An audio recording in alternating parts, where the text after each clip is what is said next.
Assalamualaikum. Hari ni Kak Ila saja nak share. Kalau kita perhatikan kaktus kita tu macam sengit-sengit macam ni kan. Sengit macam tu kan.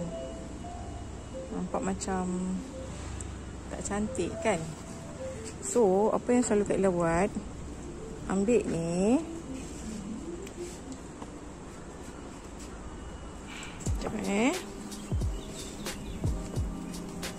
Kak Ila pusingkan dia.